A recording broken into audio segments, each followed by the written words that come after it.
La sesión de hoy día, como ya se anunció, está dedicada al Acuerdo Plenario número 3/2009, que se refiere a un tema de importancia práctica y jurídica trascendental, que es la medida de coerción personal, de impedimento de salida o de arraigo y su relación con las diligencias preliminares o investigación preliminar.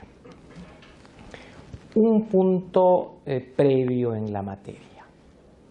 Como saben ustedes, los acuerdos plenarios están contemplados en el artículo 116 de la Ley Orgánica del Poder Judicial y se enmarcan dentro del rol que le corresponde como cabeza del Poder Judicial a la Corte Suprema de Justicia.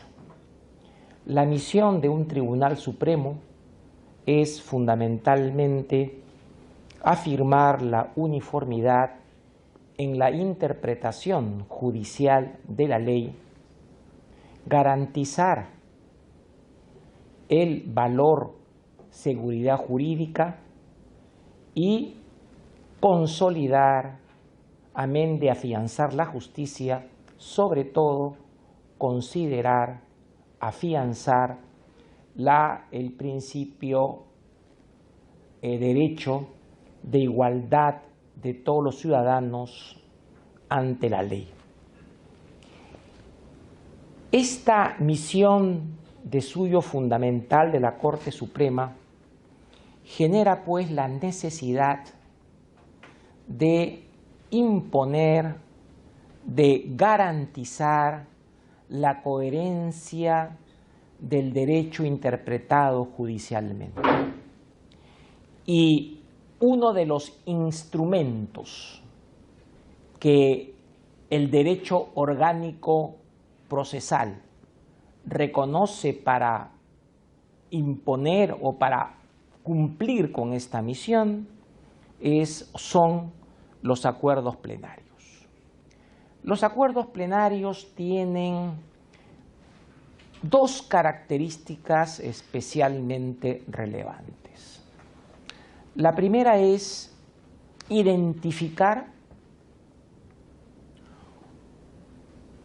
determinados preceptos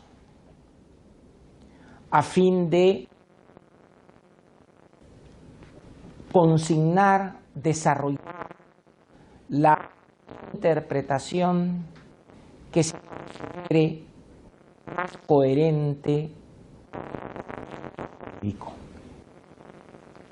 y en segundo lugar, esta identificación que parte de una lógica participativa, porque se pregunta a la ciudadanía que nos indiquen qué aspectos legales creen indispensable que se dé un nivel de unificación jurisprudencial.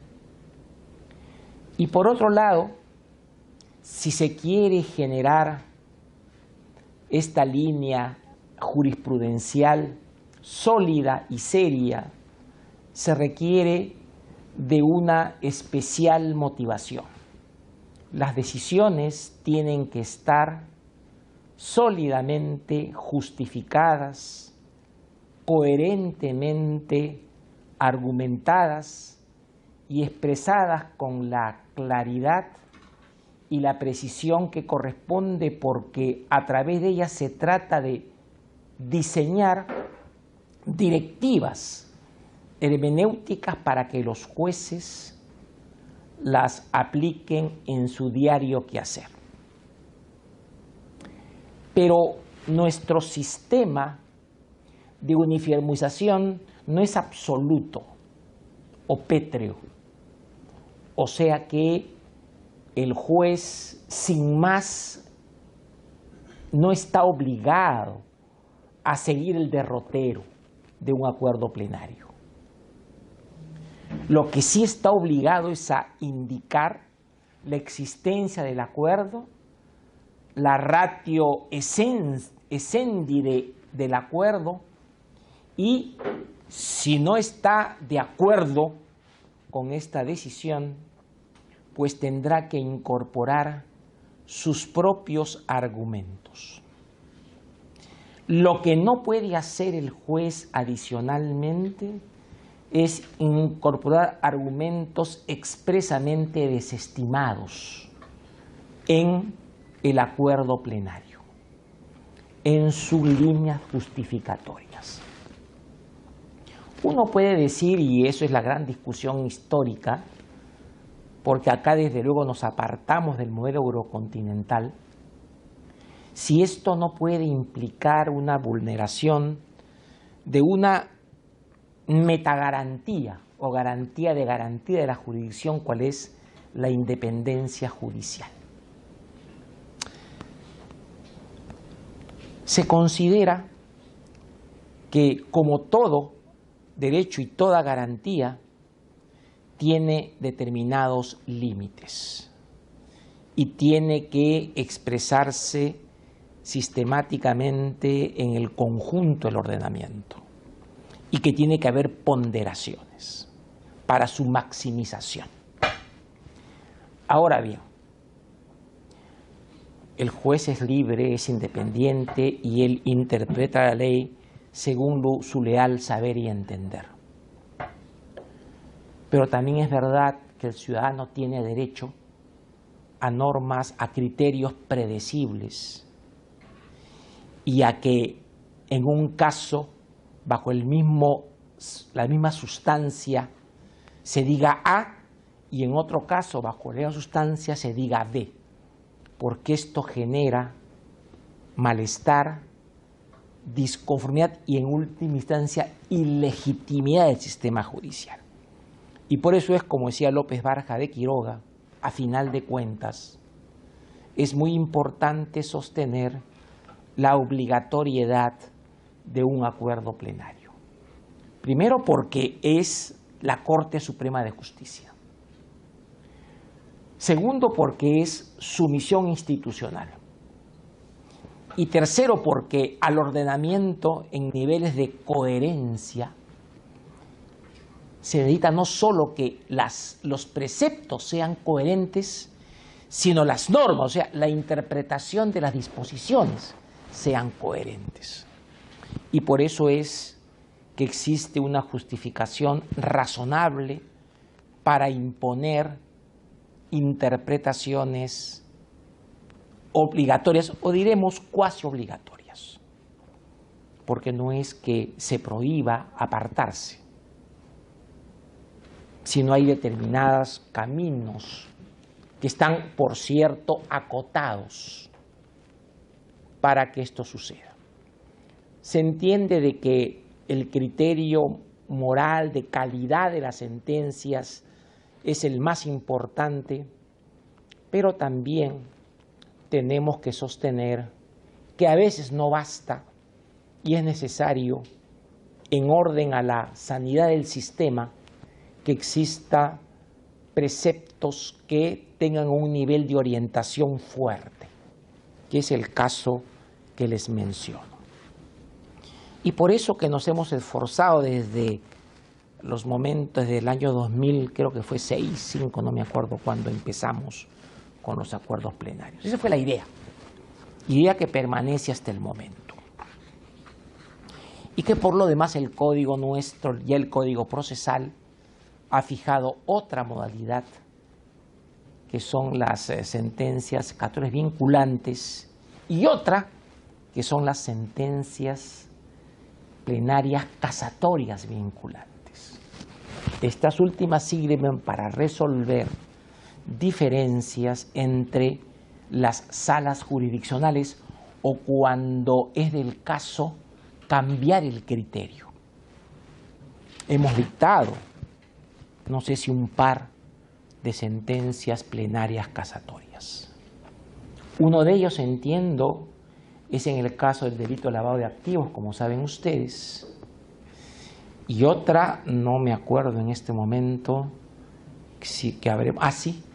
una que tuvo que ver con la interpretación del código anterior acerca de el plazo del dies a quo, o sea, desde cuándo se compute el plazo para la formalización del recurso de apelación o de nulidad, ¿no es cierto?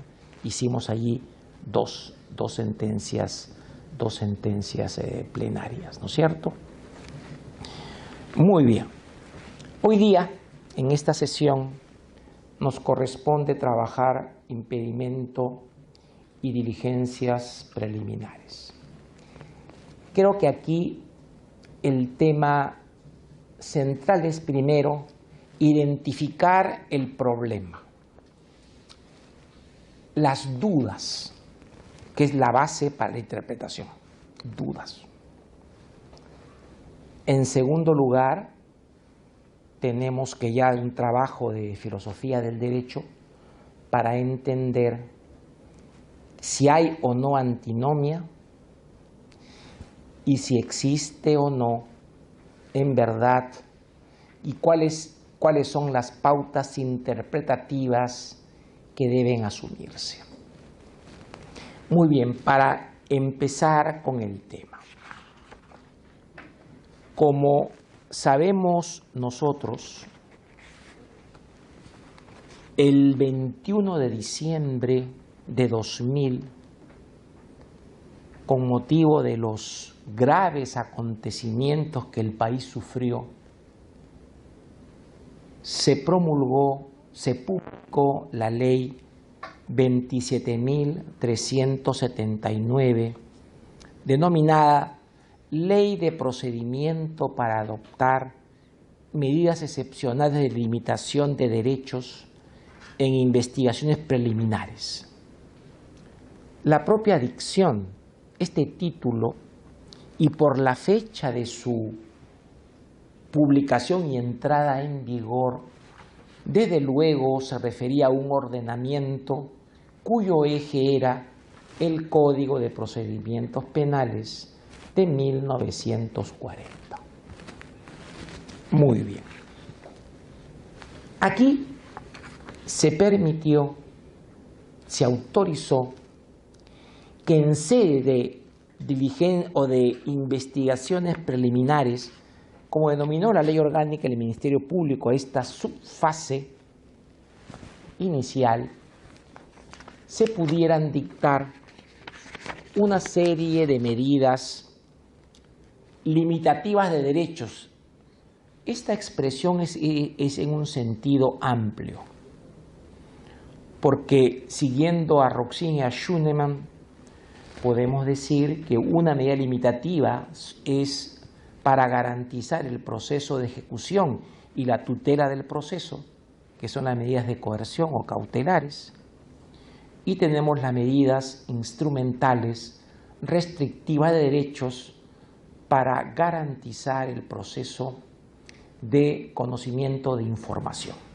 Las primeras es para garantizar la ejecución y la sanidad del proceso, y las segundas el proceso de conocimiento, la obtención, y diciendo en sentido ya correcto, de fuentes de investigación o de fuentes de prueba.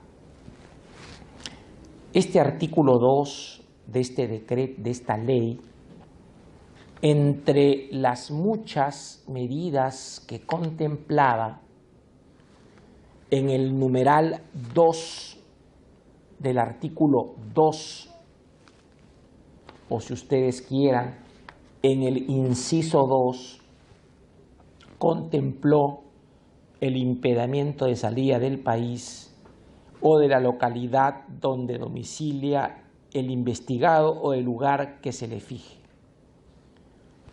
Y se decía que esta medida se va a acordar cuando resulte indispensable para la indagación de la verdad y no sea necesaria ni proporcional una limitación de la libertad más intensa.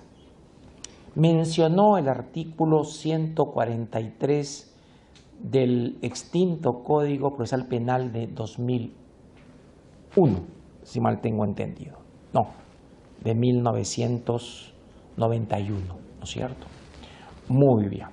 Y decía que va a durar 15 días, excepcionalmente un plazo adicional igual. Y además contemplaba de que esta medida se puede dictar contra un testigo. Y esto significa que en pureza esta restricción de derecho de la libertad deambulatoria o libertad de tránsito estaba focalizado como medida de coerción personal al imputado y como medida de aseguramiento procesal al testigo. Desde luego, desde una perspectiva, este último mucho más estricta y excepcional, como es obvio. Pero todo estaba en función a la tutela del proceso, que en buena cuenta también autoriza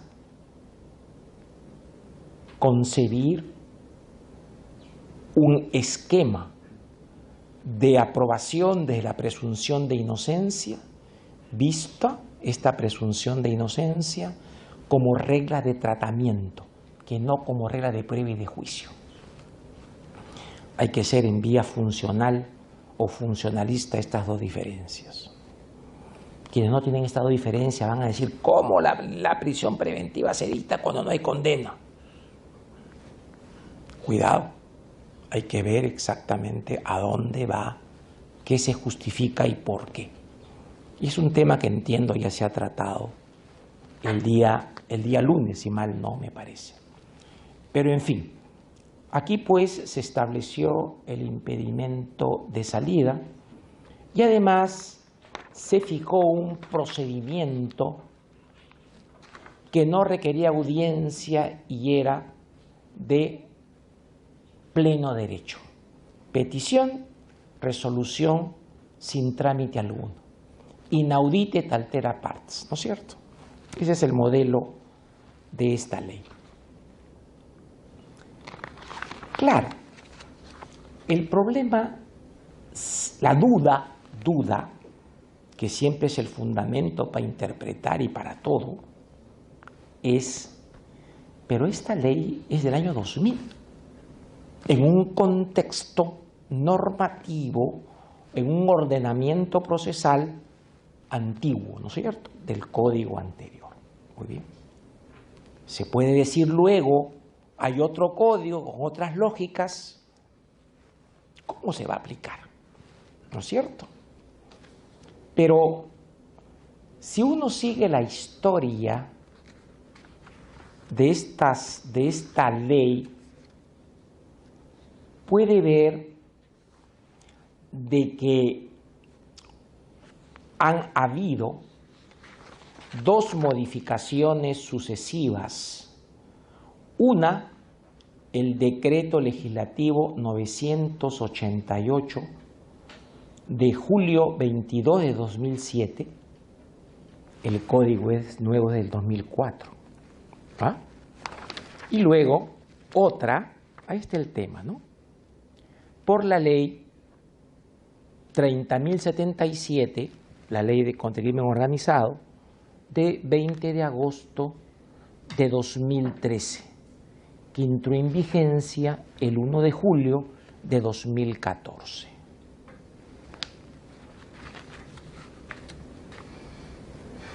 La voluntad legislatoris fue entender que esta norma seguía vigente y los nuevos cambios normativos se hicieron en un contexto en que ya existía el nuevo código y ya estaba en vigencia en numerosos distritos judiciales. Se podría decir, un montito. Entonces solamente estaría vigente para aquellos casos en los cuales el código nuevo no era aplicable, no estaba vigente por razón de la regla de progresividad en su aplicación.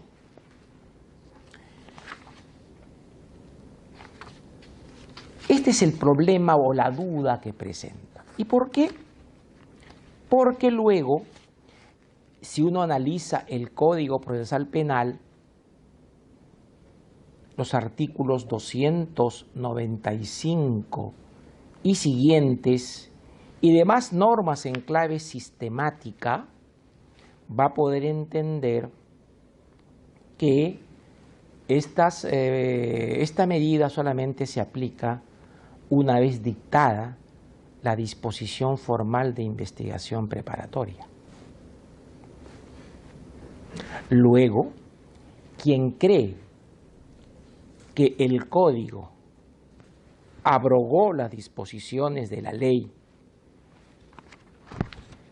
27379, con justicia podría decir, como se ha dicho, y hay decisiones en ese nivel, de que hay una abrogación o derogación tácita y por tanto estas normas ya no han sido expulsadas del ordenamiento por un cambio normativo fundamental, ¿no es cierto? Aquí está el tema.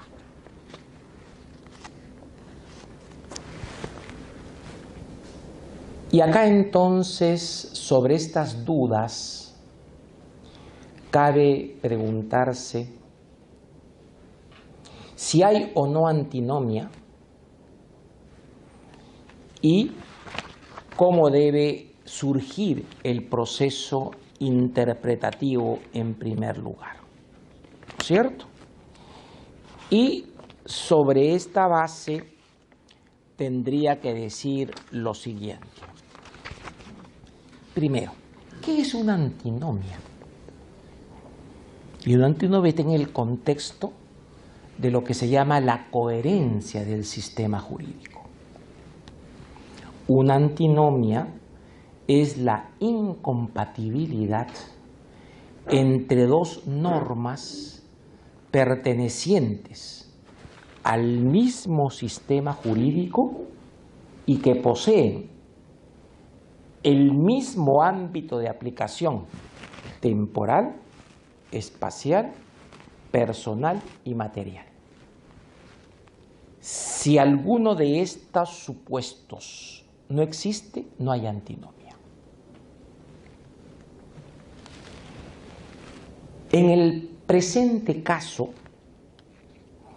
no cabe duda que ambas normas, ambas leyes, digo la 27 y sus 379 y sus modificatorias con el Código Procesal Penal, pertenecen al mismo sistema jurídico, ¿no es cierto? Regulan el ámbito del proceso, ¿no es cierto? Penal, eso no está en discusión. Poseen un mismo ámbito de aplicación temporal. Tendríamos que decir que sí, porque las reformas expresas a esta ley 27379 se han dictado ya con posterioridad al Código de 2004, ¿no es cierto? Este es un punto que tenemos que tener bien en cuenta. Espacialmente hay un problema si uno quiere reducir la interpretación a aquellos aspectos en que el código no está vigente, el Código Procesal Penal, pero tendríamos que decir, si vemos el tema de corrupción, ya está vigente en todo el país, ¿no es cierto? Que hay un tema que acá habría que tener presente. Personal, y luego viene el material. ¿Es una ley especial o no es especial? Si es especial, muy fácilmente utilizamos el criterio de especialidad, ¿no es cierto? Y vayamos al tema. El artículo 1 de la 27379 fija cuáles son los supuestos de hecho en los cuales se va a aplicar estas restricciones en una subfase del proceso jurisdiccional correspondiente. Dice lo siguiente.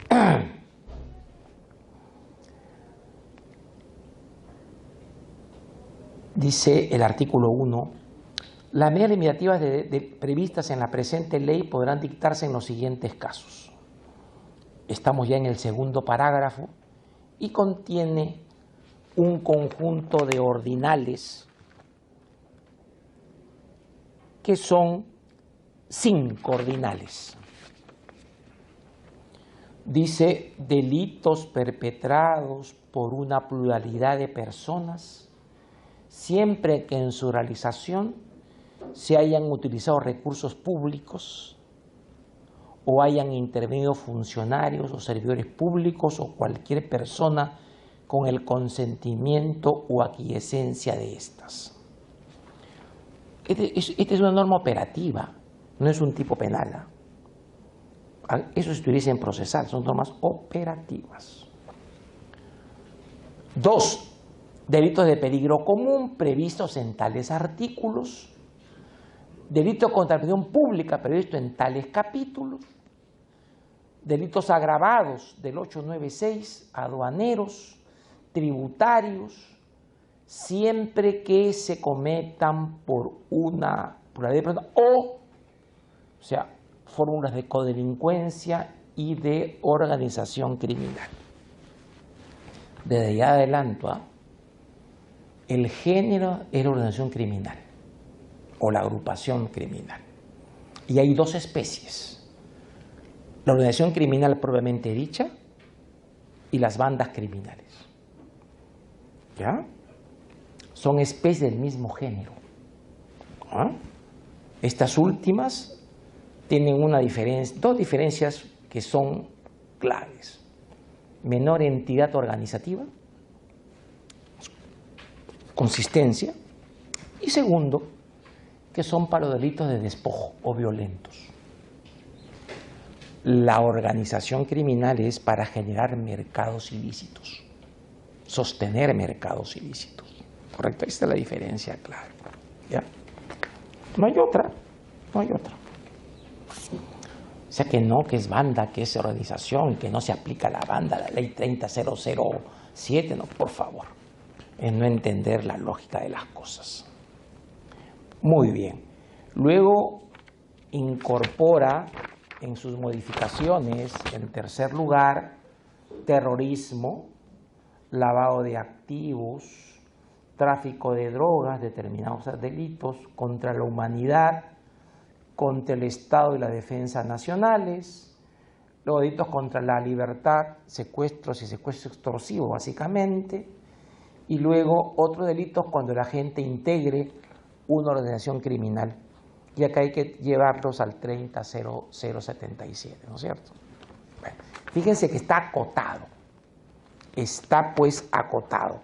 Acá existe pues una lógica, un ámbito de aplicación más estricto, materialmente más estricto, y por tanto no hay antinomia, pues. No hay antinomia. Antinomia requiere que son 2 normas vigentes en el mismo momento para los mismos supuestos y que se resuelven mediante un criterio, los criterios de especialidad, criterios de competencia, criterio de jerarquía, etcétera, etcétera, que no es el caso, Muy bien. Entonces partimos de la idea que acá no hay una antinomia. Entonces vayamos a ver si esta norma, esta ley y sus modificatorias están abrogadas, o en todo caso aplicables en aquellos casos en el que el código del 2004 no está en aplicación, no está en vigor. Vamos a ver. Y acá siempre para interpretación creo que los más importantes juristas que hay que tomar en cuenta está por un lado Tarello y por otro Grobelsky. Voy a decir algunas cosas importantes en la materia sobre interpretación. Porque como hemos dicho en el acuerdo plenario, hay algunos juristas que hablan de interpretación extensiva, hacen una serie de disquisiciones, pero creo que no tienen un conocimiento, información sólida en teoría del derecho, que creo que hay que tenerla, que es la base de todo. Quien no sabe teoría del derecho o no tiene formación sólida y no profundice en el tema, pues va a tener los problemas que estamos teniendo en estos puntos. La interpretación de la ley, como saben ustedes, es una operación lógica